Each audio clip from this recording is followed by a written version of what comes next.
kemurnian susu, ketulusan protein. Ini bukan susu biasa. Ini adalah susu organik. Sebuah proses yang menggunakan sistem manajemen beternak, produksi, dan pengolahan hasil ternak melalui proses alam murni tanpa bantuan unsur non-alam atau sintesis.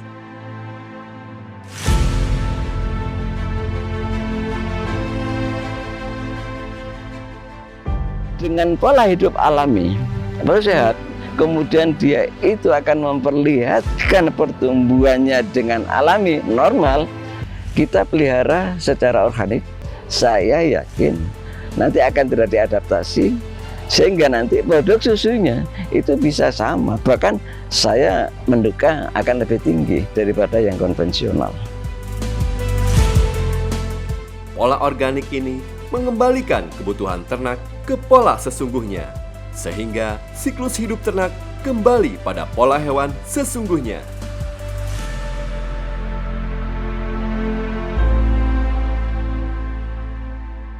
Dengan pemeliharaan organik ini, kesemuanya akan jauh lebih bagus, kesehatan sapi lebih bagus, produknya pun akan dinikmati manusia yang dengan hasil produk dari sapi organik otomatis akan jauh lebih sehat.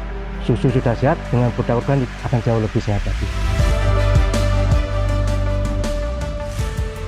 Kekayaan, kemurnian, manfaat susu organik ini menempatkan susu organik menjadi susu yang memiliki kualitas yang berbeda dan premium. Potensi ini menjadi rujukan masyarakat yang konsen terhadap kebutuhan kualitas hidup.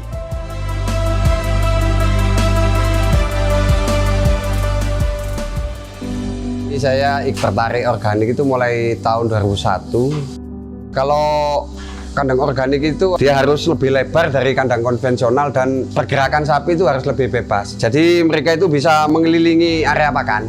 Kalau organik itu banyak, kita dituntut untuk tidak banyak menggunakan kimia. Itu yang saya suka.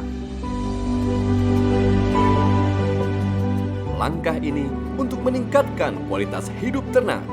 Tidak sebatas perahan susu belaka, hidup bersanding nyaman antara ternak, peternak, dan kualitas alam serta limpahan bisnis yang berkelanjutan.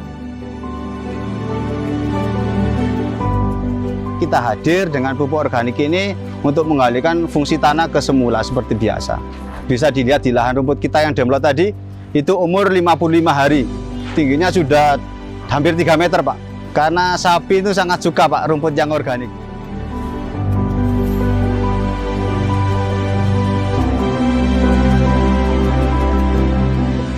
Pakan organik diformulasikan biasanya dari biji-bijian untuk meningkatkan produksi susu sapi pada umumnya dan kesehatan sapi pada umumnya. Dan kami sudah mendapatkan sertifikasi dari LSO untuk menjaga bahan supaya kualitasnya tetap organik dan untuk meningkatkan produksi pakan organik dan susu organik.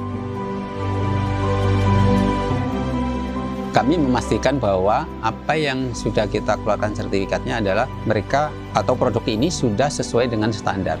Dari sistem mutu sendiri, sebenarnya yang kita tetapkan di sini adalah untuk bagaimana kita menjalankan sertifikasi.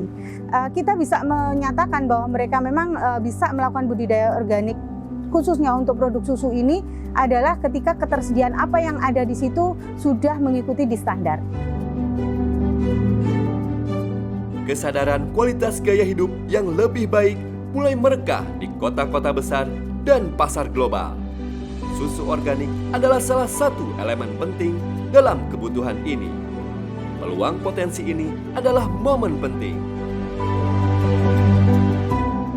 Saya sebagai cheesemaker tentunya harus menjaga produk dengan kualitas baik yang berkesinambungan. Dan alhamdulillah dengan susu organik ini memenuhi harapan saya untuk menciptakan produk keju yang berkualitas. Susu yang berasal dari sapi organik akan menghasilkan keju yang sangat berkualitas, lebih flavory, lebih tasty.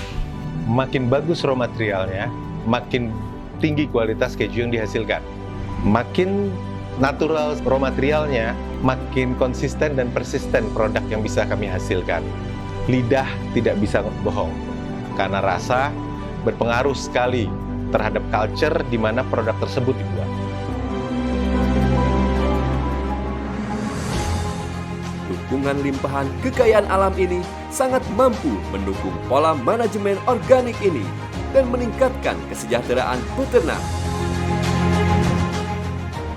Saya memilih peternak organik, di samping ternaknya sehat, kemudian ramah lingkungan, saya mendapatkan banyak sekali manfaat, terutama dari pendapatan. Saya bisa menjual susunya, bisa menjual limbahnya. Dari peternak ini saya bisa mengembangkan usaha lagi yang lebih besar.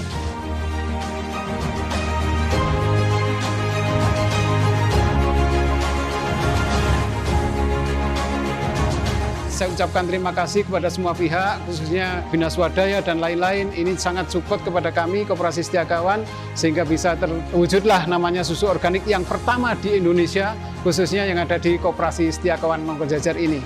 Dengan adanya susu organik ini ternyata mendapatkan nilai tambah yang luar biasa karena harganya lebih mahal. Tentunya akan menjadi potensi dan tentunya ini dalam rangka untuk pengembangan susu nasional, ya khususnya yang organik.